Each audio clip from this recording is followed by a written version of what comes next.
il faudrait que cet auditeur nous en dise plus sur ce qu'il entend par là. Voilà. Adib, qu'en est-il du décryptage des parchemins? Alors, décryptage des parchemins, je tiens à lui dire... Et de quel parchemin s'agit-il? Alors, je suppose que ce sont les deux parchemins d'Île Béranger-Saunière. Le grand et le petit. Oui, le décryptage, il est très simple. Ce sont des faux. Voilà. Je crois qu'il faut réaliser, ce sont des faux. De toute façon, Gérard de Sède lui dit lui-même, comme je voyais, les parchemins découverts par l'abbé Saunière, qui, soulignons-le, ont disparu, etc., etc. Faux documents et généalogies grossièrement truqués sont produits à l'appui de ce roman délirant. C'est Gérard de Sède qui parle de son propre livre. Et ce sont des faux pour trois points, mais ça remet pas en question l'existence d'un dépôt, et encore il faut bien peser le mot. C'est un jeu de piste en fin de compte. Ces gens-là, Gérard de Sède, Plantard, ont connu l'histoire et en ont fait un jeu de piste, en espérant que des chercheurs de trésors, puisque c'était la mode à cette époque-là dans les années 60-70, amènent un peu d'eau au moulin et fassent grossir l'histoire progressivement. C'est ce qui s'est passé. Voilà, les chercheurs de trésors ont grossi l'histoire. Ce qu'il faut savoir, c'est que l'argument principal qui a été utilisé pour dire que les parchemins étaient authentiques, on a dit que Philippe de Chérisey, qui a revendiqué la création des parchemins après, ne connaissait pas le codex de Bèze qui a servi. Voilà. Codex Bézaé, il n'avait aucun rapport avec ça. Alors, il le connaissait pour plusieurs raisons. D'abord, en fait, c'est un parent de la famille de Bèze, parce que il faut savoir que toutes les archives des Chérisey étaient au château de Joncy, qui a été légué à la famille Chérisey par Madame Théonore de Bèze, qui est sa cousine de Bèze, en fait, tout simplement. C'est le vicomte de Chérisey qui le dit dans sa notice. Donc, toutes les archives de la famille étaient au château de Joncy, qui était l'ancienne propriété des Bèze, donc on voit pas pourquoi Chérisey ne se serait pas intéressé à sa famille proche. Voilà. Ouais. D'autre part, Philippe de Chérisey cite un point très bizarre. Il dit, c'est Gérard de Sède sur les instructions de Chérisey qui dit. Le passage que je vois de l'évangile, il provient d'un mélange de trois évangiles à la fois.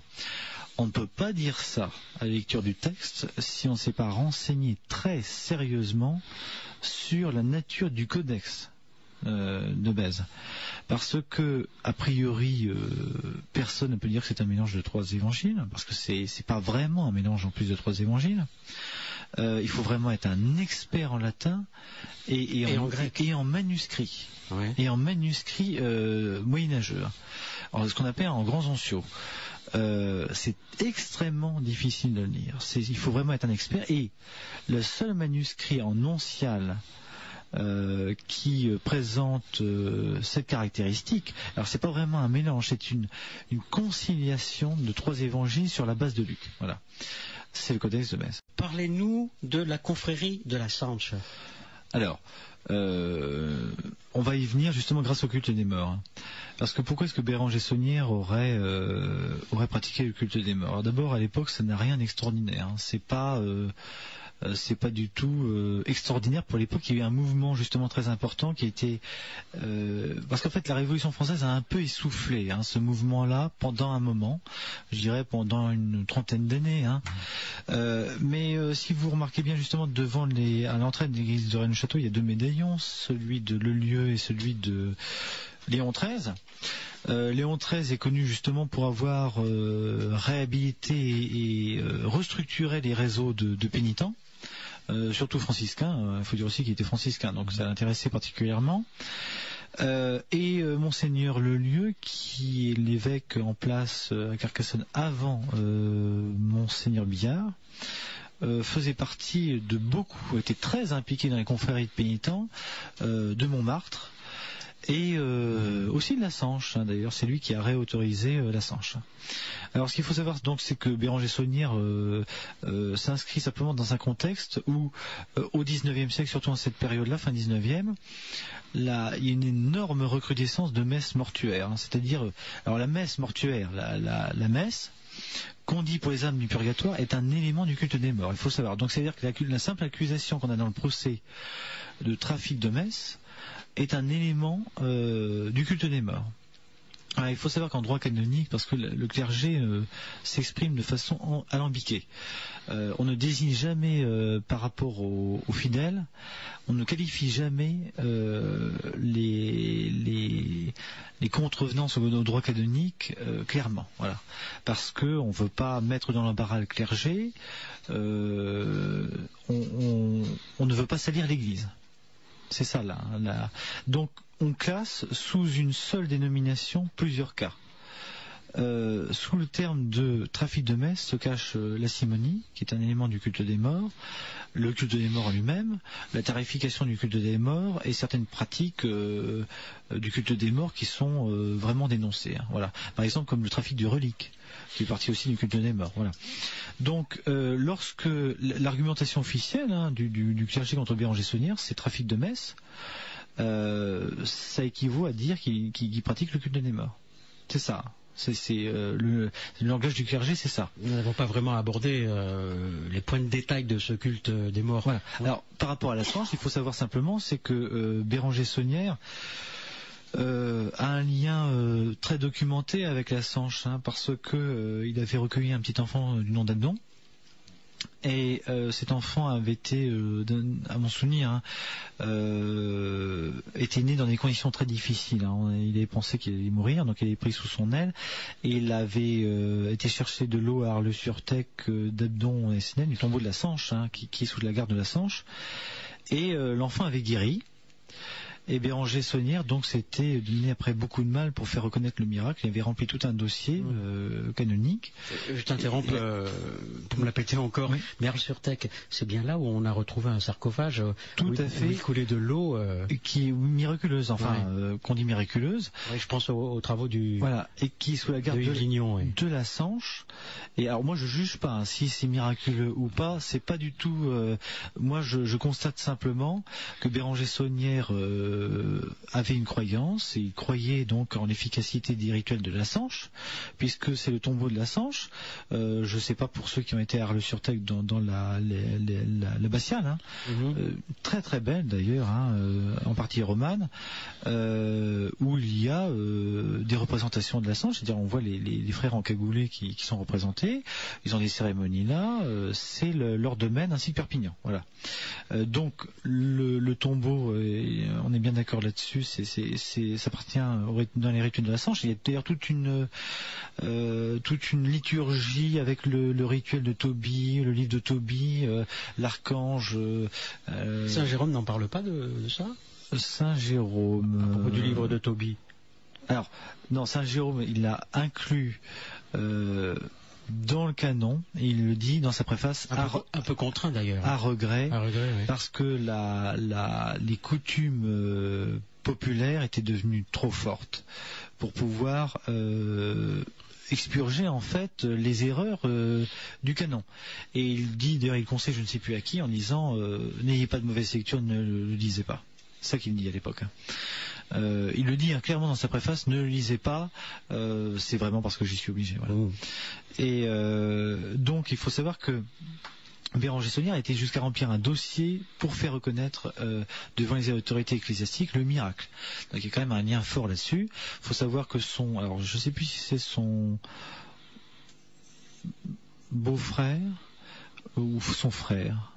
Parce que son beau-frère, ça voudrait dire quoi ? Enfin, le problème, c'est que je me perds un peu dans les liens familiaux. Mais bon, il a une personne très proche de sa famille qui est chef de gare à Arles-sur-Tech aussi. Il y va de temps en temps, il envoie des cartes.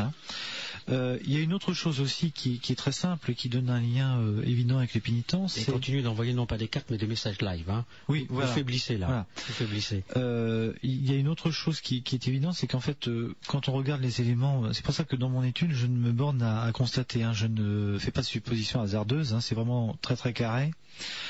Il y a des indices déjà, je dirais, avant-coureurs dans les éléments qui sont disposés à Rennes-le-Château même.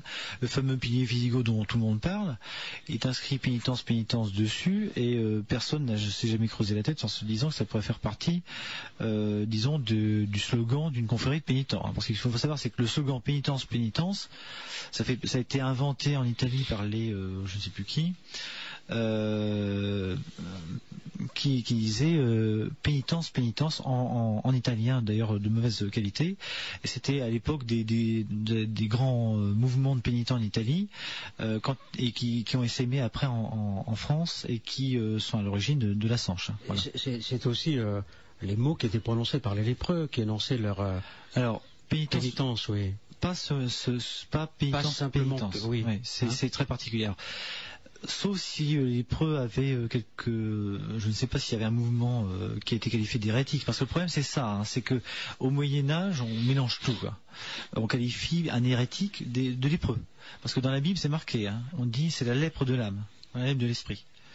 Donc, faut se méfier de ce qu'on dit à l'époque. Hein. Et se replacer donc, comme vous le disiez si bien tous les deux tout à l'heure, dans le contexte historique. Oui, voilà, c'est ça. Hein? À l'époque de Béranger Saunière, ça a seulement rapport avec les pénitents. Hein. Seulement. Parce que par exemple dans les apparitions mariales, lorsque la Vierge dit pénitence, pénitence comme à Fatima, je crois, elle dit faites pénitence, après elle le répète, et ça, faites pénitence, ça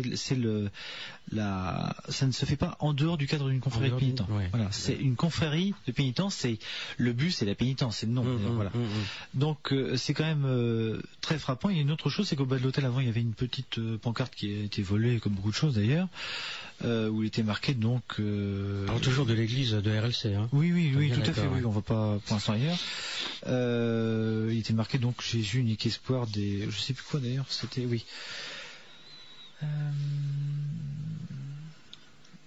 C'était Jésus, remède aux blessures, unique espoir des pénitents. C'est marqué en latin, hein, c'est la traduction. Je crois que c'est quand même assez clair, hein. Il y a des éléments qui ont été oubliés dans cette affaire. Et puis il y a aussi un manuscrit qui s'appelle Le Sot Pêcheur, qui en fait, sous une forme plus ou moins bidouillée, hein, parce que ça c'est du bidouillage, est un extrait tout simplement du livre de Tobie, qui est le manuel des cérémonies de la Sanche par rapport au tombeau d'Abdon et Sénène. Hein, parce que ce qu'il faut savoir, c'est que la vie d'Abdon et Sénène, ils sont sous la protection de l'archange. Alors je ne sais plus lequel c'est, parce qu'il y en a 4.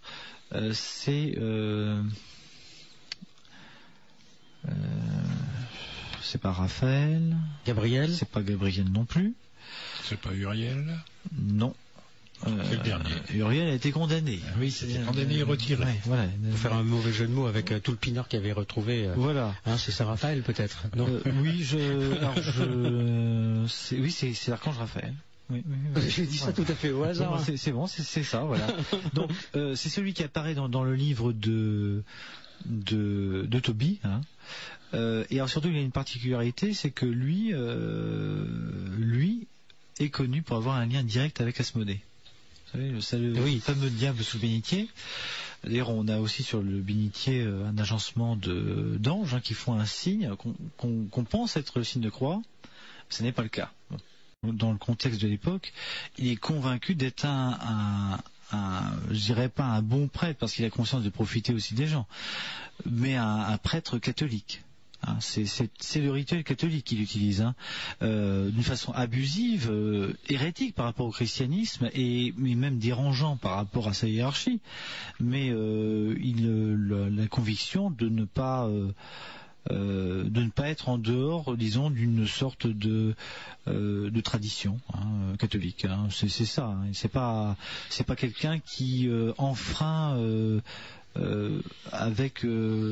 enfreint le règlement avec l'intention effectivement de sortir du catholicisme. Non, il a bien conscience d'être dans le rituel chaldéen, mais dans le catholicisme. Comme le disait d'ailleurs Thomas d'Aquin, ça ne dérangeait pas. Ça fait partie du rituel catholique. Ce que je voulais dire par rapport toujours à la Sanche, hein, c'est que on a tout simplement l'assemblage du bénitier avec cette phrase qui désigne le signe en fait que sont en train de faire les anges au-dessus du bénitier. Là, ça demande aucune interprétation, hein, je tiens à souligner, c'est simplement des faits. On a quatre anges qui font un signe. Et il y a la description du signe juste en dessous, et avec la phrase « Par ce signe, tu le vaincras ». C'est Asmodée dans sa version du livre de Tobie. Hein. C'est pas l'Asmodée gardien de trésor du temple de Salomon, ça n'a pas de rapport. Hein. C'est l'Asmodée de Tobie, c'est-à-dire la mort. Donc c'est le signe de la victoire, le signe de Constantin, c'est in hoc signo vinces, et qui permet de vaincre la mort. Là, c'est l'objet du salut, le signe du salut. En gros, c'est ça, de la victoire, du salut dans les batailles ou aussi dans la mort, parce que c'est une bataille, passer d'un monde à l'autre. Donc ce signe-là, c'est le IHSV qui ressemble à une croix. Traduction IHSV. In hoc signo vinces, par ce signe tu vaincras. Voilà. Ouais. C'est le signe de Constantin qui est apparu dans le ciel, qui était porté par un ange, enfin tout au moins d'après la légende. C'est ce que dit voir Constantin. Il dit je vois apparaître un signe. C'est ce que raconte Lactance, qui dit que le signe a une forme de PX ou de PS, c'est une forme particulière, il dit. Donc on l'a traduit par Pax en latin, et ce signe ressemble à une croix, mais c'est un tau, parce que le PS ou le PX n'est pas une croix, c'est un tau. C'est l'ancien signe. Alors, il y a un livre très intéressant justement que je recommande à tout le monde, c'est le livre de La Croix en C de Daniel Castille. Que j'ai sous les yeux. Et Daniel. Alors lui, il en parle parce que lui, il a fait une très bonne étude justement où il a retracé l'origine du fameux Pax constantinien et qui est le tau. Et alors, ce qui est difficile parce qu'on a très peu de livres qui en parlent, et il est très bien documenté par rapport à ça, parce qu'il a fouillé dans les antiquaires du 19e siècle et tout ça, dans les archives. Vous avez co-travaillé avec le colonel Guy Claude Mounier, Daniel Castille? Non, absolument pas. Alors, toujours par rapport à la Bessonnière, tu as parlé de Simonie. Ça ne dit peut-être pas grand-chose à celles et ceux qui nous écoutent encore, mais Simon le magicien, en quelques mots. Exactement. Alors, le terme simonie est apparu effectivement avec Simon le magicien, mais en fait la pratique est beaucoup plus ancienne. Simplement, Simon le magicien est le premier cas connu dans la jeune histoire dans l'histoire de la jeune Église catholique. Non pas à l'époque, de la jeune Église. Donc Simon le magicien, simplement, il monnayait effectivement ce qu'on appelle des tours de magie, mais en fait qui ont un rapport plutôt avec effectivement ce qu'on désigne simonie, c'est tout ce qui est c'est ce que faisait Simon le magicien, tout ce qui est hérétique, monnayer, exactement, monnayer le salut sous une forme ou sous une autre par rapport aux morts. Voilà, c'est ça. Donc lui, il monnayait ces tours de magie qu'on appelle magie, mais c'est avec la perception qu'on avait à l'époque de ça. Pour les Romains, c'était de la magie. A-t-il rencontré Jean et Pierre? Il s'est sûrement disputé avec eux, oui. Qui ont refusé de pratiquer cette magie. C'est-à-dire que de toute façon, c'est un rituel. C'était l'un des premiers hérétiques en fait connus à l'époque. C'est ça. C'est le pendant de Pierre, mais en version. C'est un avant-goût de Valentin, je crois. Simon pensait que si il connaissait les pratiques, les rites, plus exactement les formules magiques, pour faire des miracles, il était possible de... Ça, c'est ce qu'on va retrouver un peu dans la gnose égyptienne, c'est-à-dire que tout ce qui se monnaie, dès qu'il y a notion de monnayer quelque chose, il y a aussi la notion de réserver, parce que si on n'a pas l'argent, par exemple, de monnaie, on l'a pas. Donc déjà, on a la notion d'élitisme. Voilà. Le salut ne vient pas de la personne en elle-même, c'est pas elle qui a sa propre valeur, ça vient de l'extérieur. Donc on rentre dans le système effectivement de la formation du savoir privilégié qui va donner le salut. Mais c'est un peu connexe en fait, c'est-à-dire que c'est un cheminement logique. Tout simplement. La religion est quelque chose de logique, c'est-à-dire que dans un sens ou dans l'autre. Dès qu'on monnaie le salut à ce moment-là. Pourquoi est-ce qu'on le monnaie? Parce que le croyant est convaincu de n'avoir aucun rapport avec Dieu. Que Dieu, il faut se mettre dans leur perspective, ce sont des anges déchus. Il n'y a pas comme dans les romans du Graal, on révèle à la fin en disant vous êtes des anges déchus, etc. Et puis à la fin on dit, parce que pendant tout le reste du récit, dans les romans du Graal, je ne sais pas si vous avez vu ça, dans les romans du Graal on dit les anges déchus, ils sont rachetés à la fin. Et en fait à la fin il y a le sage qui s'appelle je ne sais plus qui dit les anges déchus ne sont jamais rachetés. Parce que en réalité le croyant est convaincu qu'il ne peut pas obtenir le salut en tant que fils de Dieu. Donc, comme il est condamné en fait au purgatoire, parce que le purgatoire en fait c'est... On en reparlera du purgatoire, ça me semble important d'en reparler, mais il a réussi vraiment à monter aux cieux, Simon Alors, Comment est-il mort? Il s'est élevé et il a chuté. Il est tombé de haut, quoi. Il est tombé de haut. Mais ça va paraître un peu tiré par les cheveux ce que je vais dire, c'est on n'en sait rien, hein, parce que si il avait trouvé le moyen de faire comme dans les apparitions de Marial où il y a des cas de lévitation machin, pourquoi pas, hein. Ce sont des réalités, il faut les admettre. De toute façon, la mouvance à cette époque-là était faite de beaucoup de prophètes. Jésus était un prophète, n'était pas voilà. Donc il y avait beaucoup de prophètes, il y avait beaucoup d'illusions, il y avait beaucoup de choses extraordinaires. Pourquoi pas Simon? Voilà, mais on n'en sait rien. Voilà, j'étais pas là. On n'en sait pas plus. J'étais pas là. On a la légende. La légende existe encore. Il est monté, il est redescendu aussi vite qu'il était monté. Alors il faut savoir que la simonie, dans le droit canon, était punie c'était un crime qui était sanctionné par l'excommunication majeure et l'obligation de restituer à l'Église le prix indûment perçu. Oui, alors ça expliquerait Béranger Saunière. Alors c'est en partie explication, oui. C'est-à-dire qu'il a dépassé les limites, mais il faut savoir que dans l'Église, c'est quand même toléré, hein.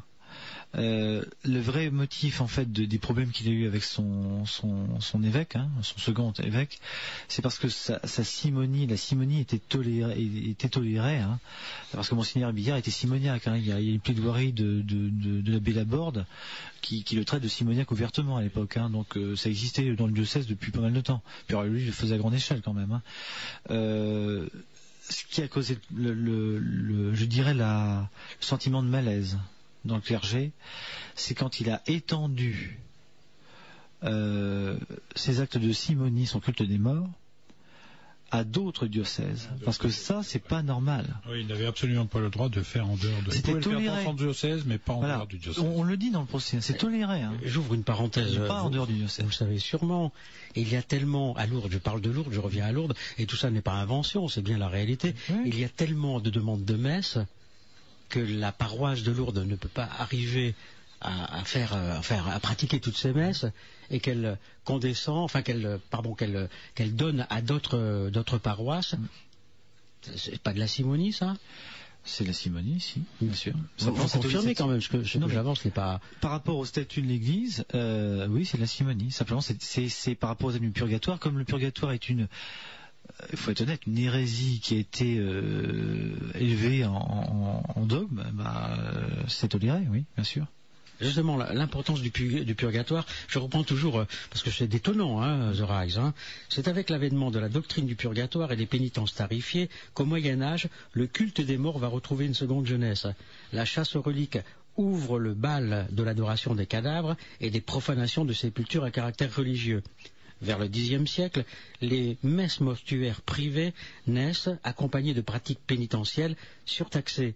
Les pénitences sont fixées selon un tarif visé dans le Libri Penitentiales, dont la finalité est d'échanger des heures de flagellation, pendant lesquelles on s'administre quelquefois plus de 1000 coups de fouet contre de l'argent.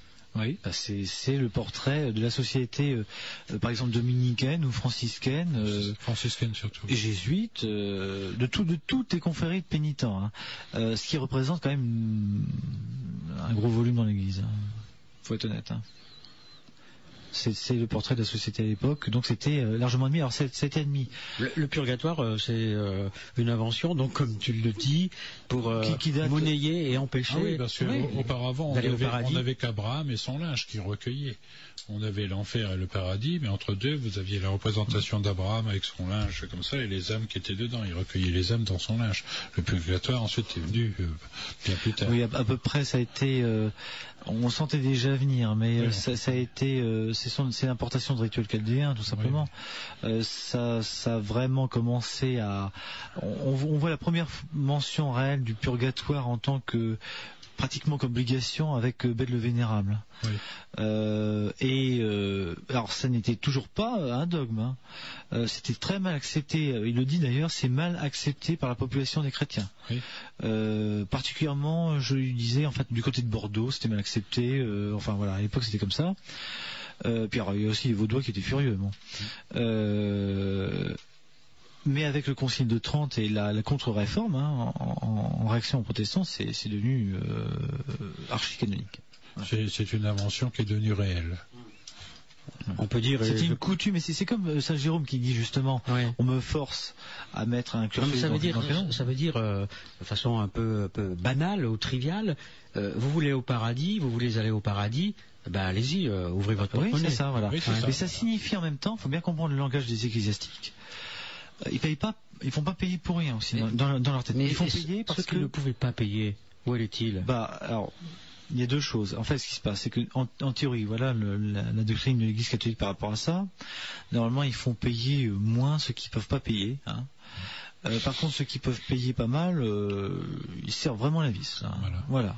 Il faut vraiment payer beaucoup à ce moment-là. Ça équivalait quelquefois à la moitié de l'héritage. Hein. Il faut regarder les choses en face. C'est quelquefois 50% de l'héritage. De la succession, quoi. Le cas de Béranger-Saunière est en fait assez simple à démonter, hein, parce que quand on regarde ses carnets de comptabilité, c'est parce qu'on ne fait pas des études suffisantes et suffisamment pointues sur les donateurs. Hein. En fait, les carnets de comptabilité, donc c'est toute la comptabilité de Béranger-Saunière qui sont notés année par année sur des feuilles de papier. L'écriture change en fonction des dates parce que forcément le bonhomme vieillit, donc il n'a plus la même écriture. Voilà.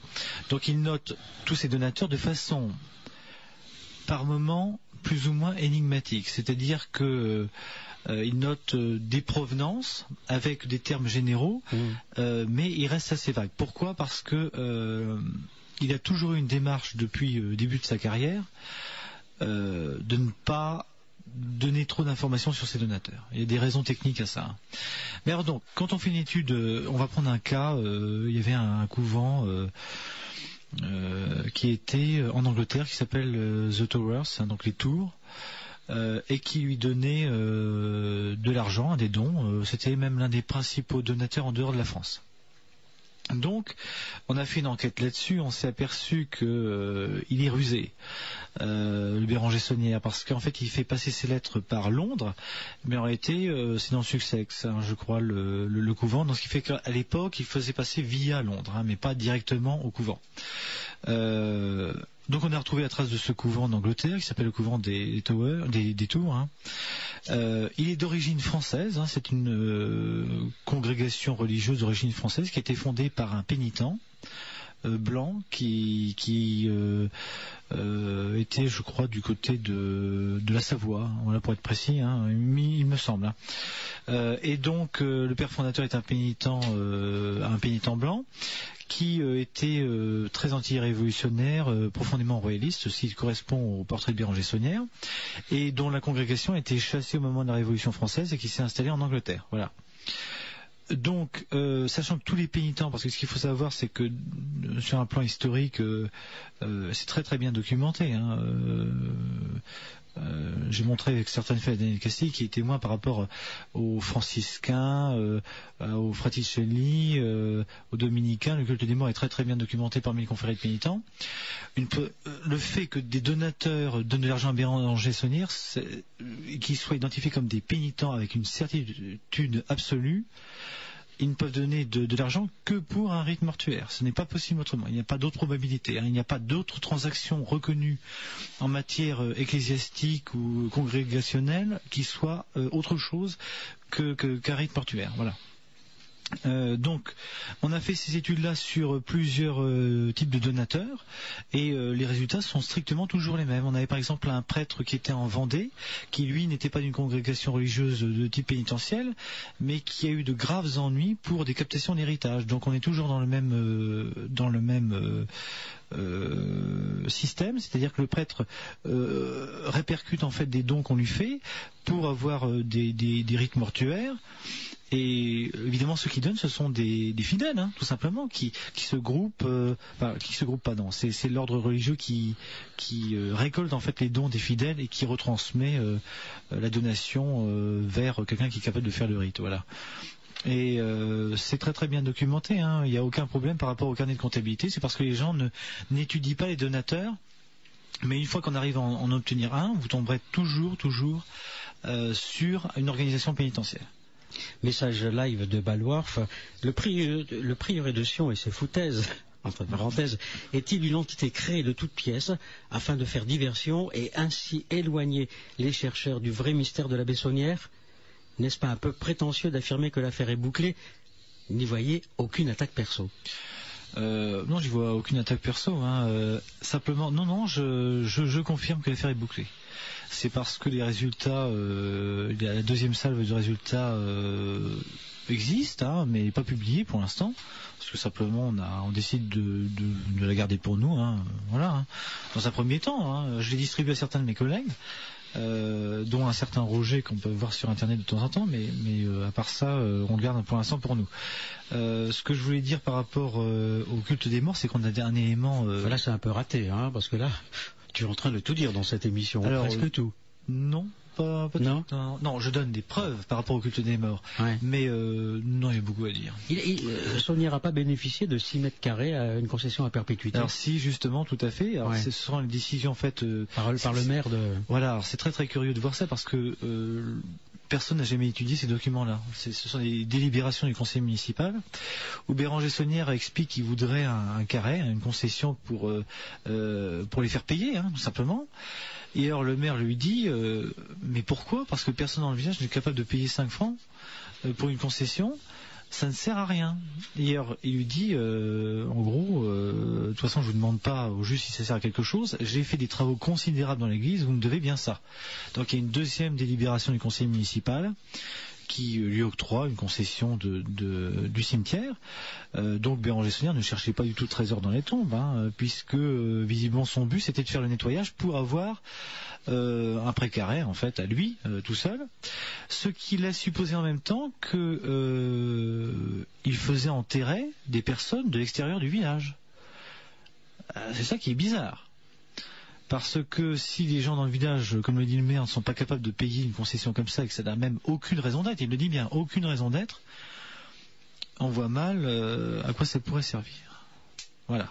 À part faire venir des personnes, ou alors je sais pas, quelque chose d'autre, mais il fait venir visiblement d'autres sépultures d'ailleurs. Et selon tes informations, Isaac Ben Jacob, le Vatican était au courant de... Alors le Vatican, il y a une certitude, il est au courant de l'affaire Béranger Saunière, comme était au courant Philippe de Chéry. C'est un secret de polichinelle, c'est dans la hiérarchie ecclésiastique, tout le monde est au courant. Ça c'est de toute façon même les prêtres à l'époque, parce que quand on regarde les témoignages de l'époque, ça fait penser un peu à une affaire OVNI parce qu'il faut la documenter, il faut faire une enquête et tout ça, c'est amusant. Mais à l'époque, tous les prêtres amis de Béranger Saunière connaissent son secret. Faut quand même le dire, c'est pas un secret pour le milieu ecclésiastique de l'époque. Les prêtres lui disent tout le temps, ne donne jamais les noms de tes donateurs. Alors pourquoi il ne donne pas, Béranger Saunière ne veut pas, il a refusé jusqu'au dernier moment de donner les noms de ses donateurs? En fait c'est assez simple.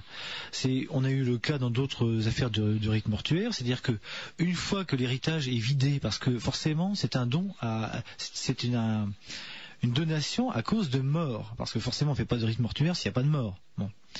Donc par conséquent au moment de l'héritage, en fait, la personne qui va décéder dans les mois ou peut-être les jours qui précèdent son décès va faire une donation.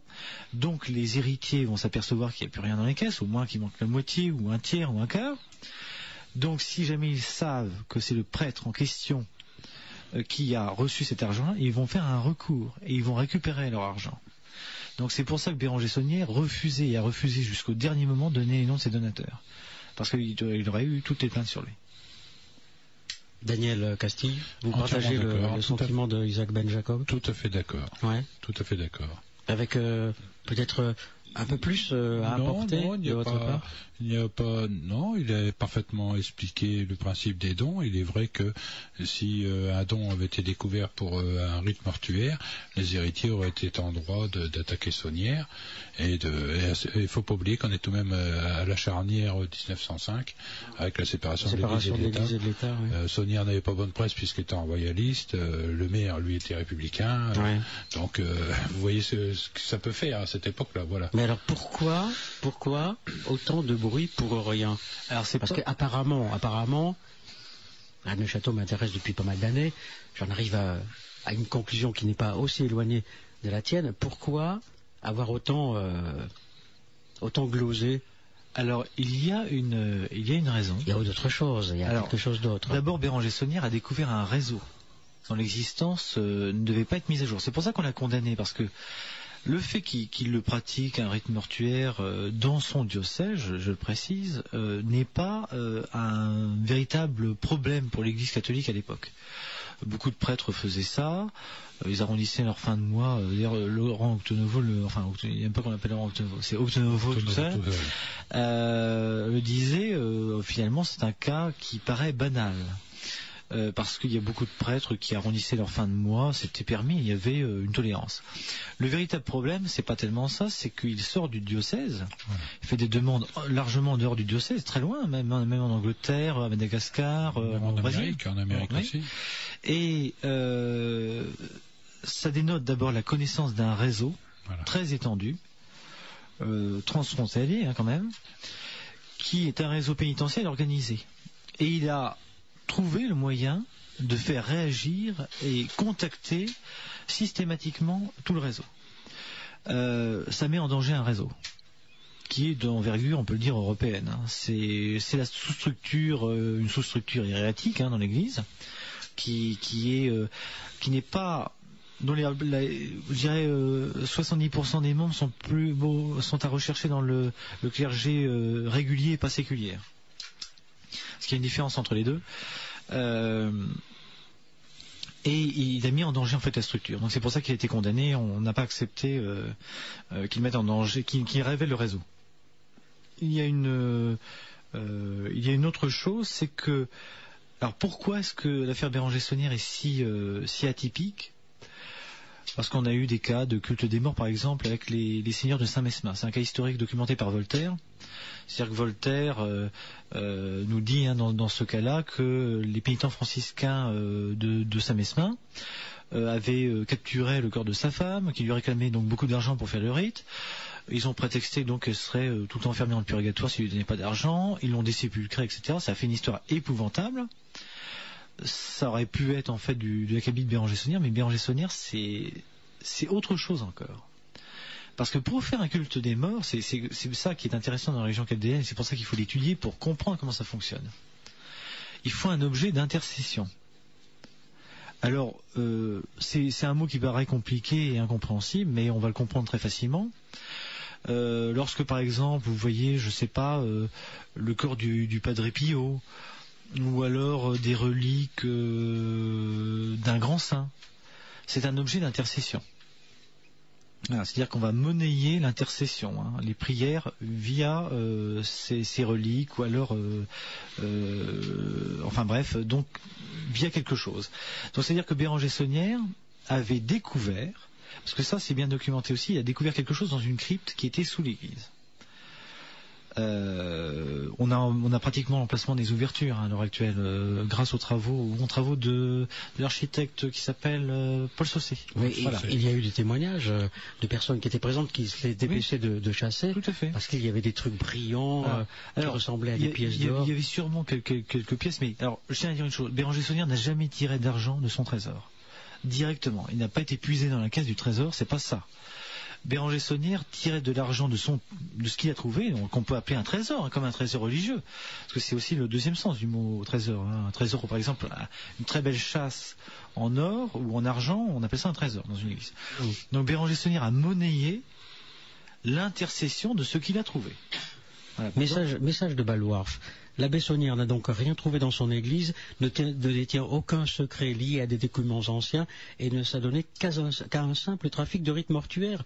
N'est-ce pas un peu rapide? On m'en revient à une simple question de trafic. N'est-ce pas un peu léger pour expliquer toute cette affaire? Justement, c'est ce que je suis en train de dire.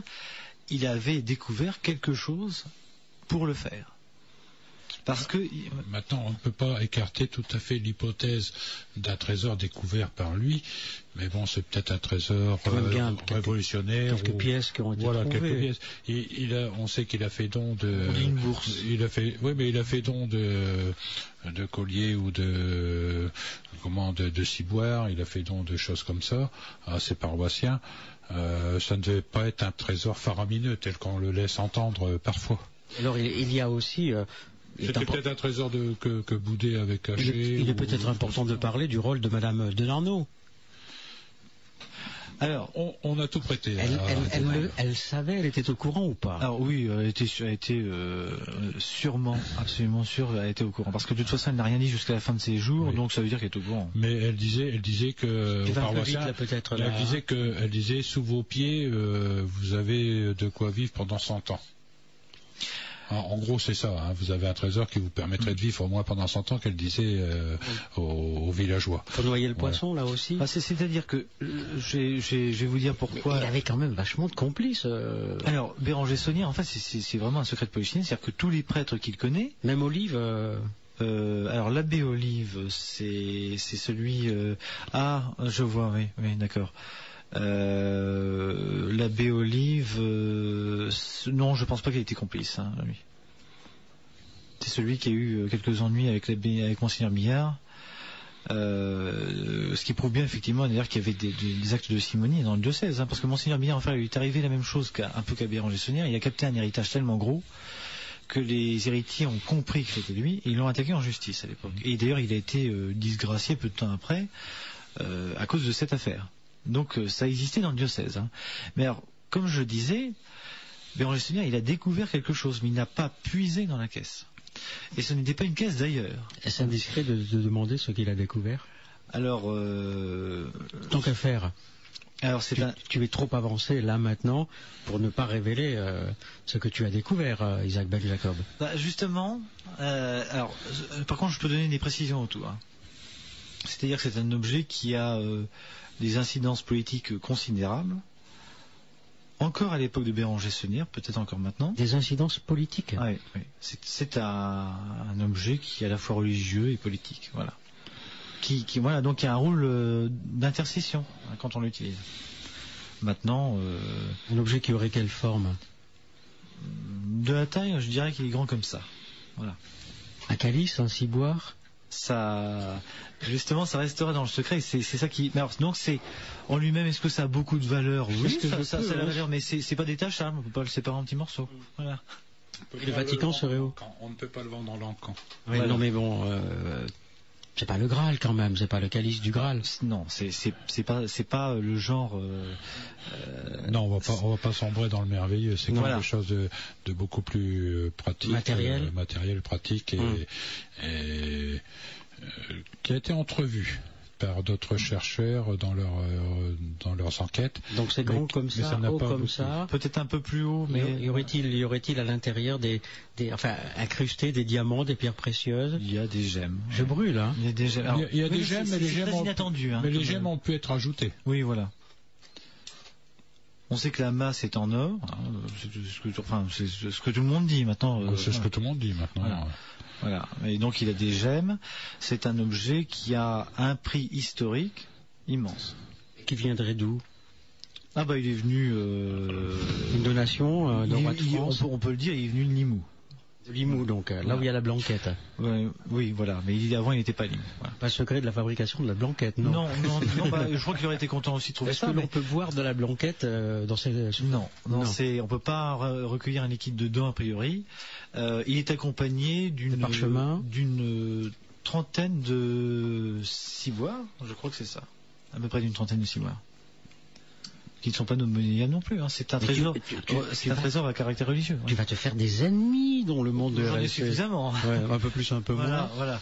Non, mais honnêtement, c'est vrai que l'affaire est résolue par rapport à ça. C'est-à-dire qu'on a réussi à localiser d'où provenait l'objet, son identité. On a une fiche technique en fait dessus.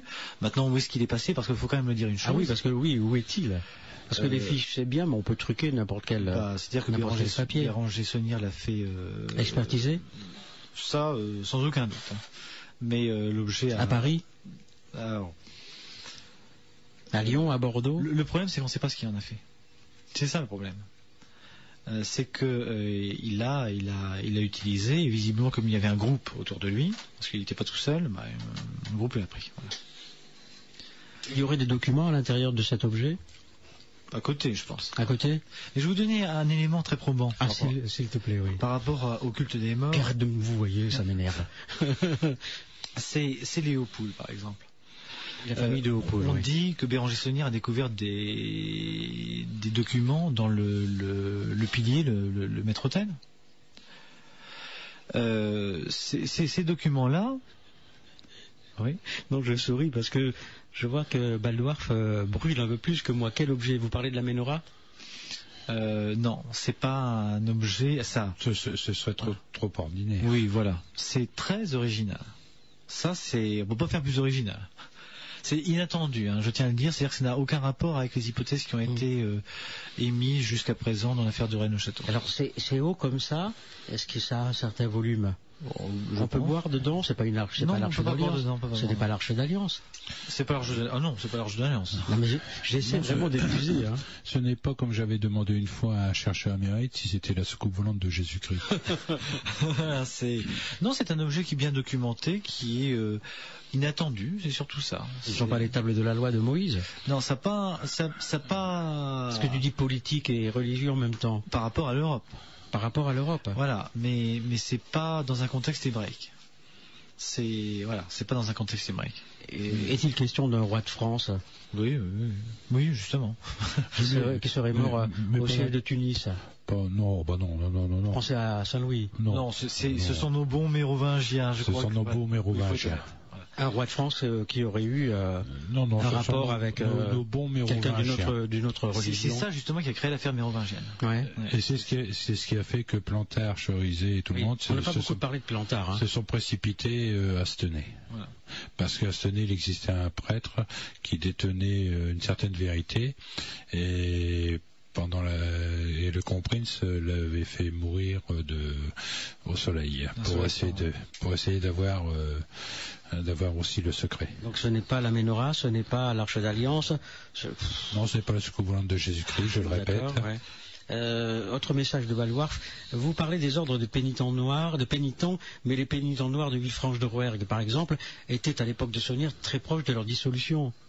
Oui, mais justement, il y a eu à l'époque de Saunière tout un mouvement sous Léon XIII de reconstitution des pénitents, parce qu'ils avaient été amochés par la Révolution française, parce qu'ils étaient beaucoup. Il faut savoir aussi qu'ils étaient assez royalistes, hein, quand même. Donc ils ont été, toutes les corporations ont été dissoutes à la Révolution française, donc les pénitents qui sont une sorte de corporation, hein, ont été aussi dissoutes. Non, je lis le message de moi, le grimoire de Merlin. Non. Alors j'ai donné justement une chose par rapport au culte des morts, c'est que Béranger Saunière, donc il trouve des papiers dans son maître pilier. On a dit n'importe quoi que c'était des généalogies mérovingiennes. En fait, la version d'origine, c'est que ce sont les testaments d'Éopule. Or, quand on les lit, hein, les testaments d'Éopule, et d'ailleurs, on comprend qu'il y avait c'est vrai que le testament a disparu pendant un moment, et après il est réapparu. En fait, ce qu'il faut savoir, c'est que dans les testaments d'Éopule, Léopold commande des rites mortuaires à Limoux chez les franciscains. Ça, c'est documenté, c'est dedans. Il paye une certaine somme, d'ailleurs, qui est assez lourde. Et alors, surtout, ce qui est très curieux, c'est que chez les franciscains de Limoux, qui ont un cimetière qui a fait des histoires, mais épouvantables. Tu peux pas t'imaginer, mais les auditeurs ne peuvent pas s'imaginer les histoires que ça a fait, parce qu'en fait, il y avait des disputes entre les dominicains et les franciscains, parce qu'ils s'arrachaient le prix en échange du rite. Et alors, pendant quelque chose comme 500 ans, il y a eu des procès devant le Parlement du Razès, devant les officialités, etc. Parce que les dominicains voulaient garder et faire en sorte que les gens s'enterrent chez eux et pas chez les franciscains. Donc ça fait des histoires épouvantables. Donc ils ont fini par gagner et donc demander aux franciscains d'interdire, ils sont obligés, les franciscains, à ne plus enterrer les gens contre un prix. Or, Léopold, et c'est ça la particularité de leur testament, demande toujours à se faire enterrer chez les franciscains malgré l'interdiction, qui est formelle.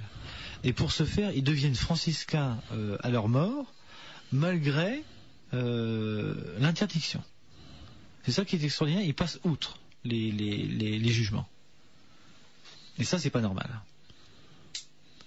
Or, les franciscains de Limoux ont 500 ans de procédure pour être mortuaires. C'est un cas qui est aussi notable que celui décrit par Voltaire par rapport aux pénitents franciscains de Saint-Mesmin. Que tout le monde peut voir dans le... Je ne sais plus quel est le livre de Voltaire, c'est le...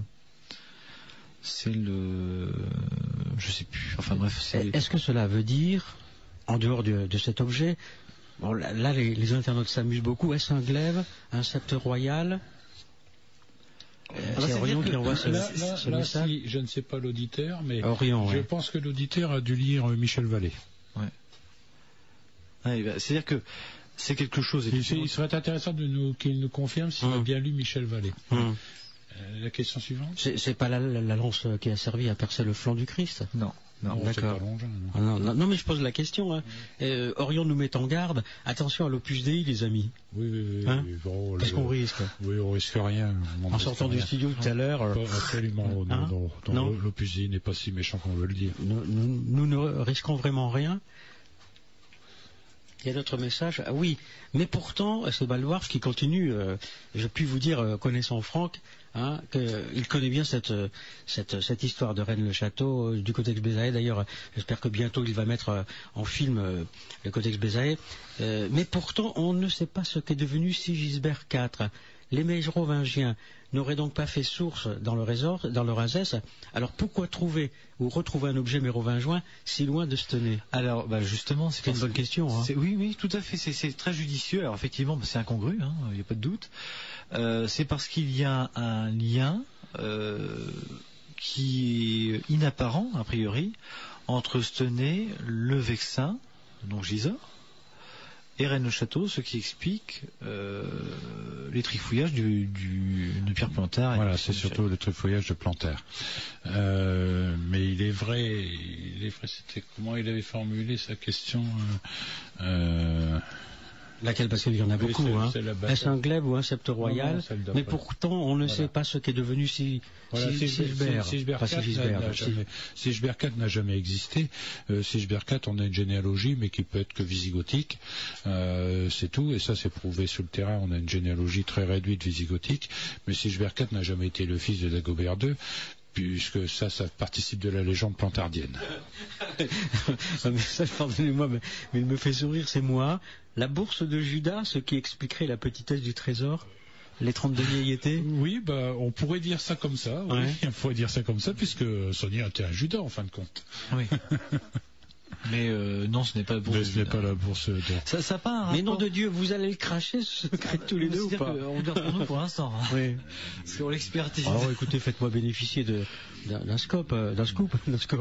C'est déjà bien le culte des morts. Pour emmerder les mecs de Rennes-le-Château. C'est un objet qui... Moi, je laisse Ibégis dépatouiller de ou tu en as trop dit, ou tu n'en as pas assez dit. Non, je crois que il n'y aura pas de révélation.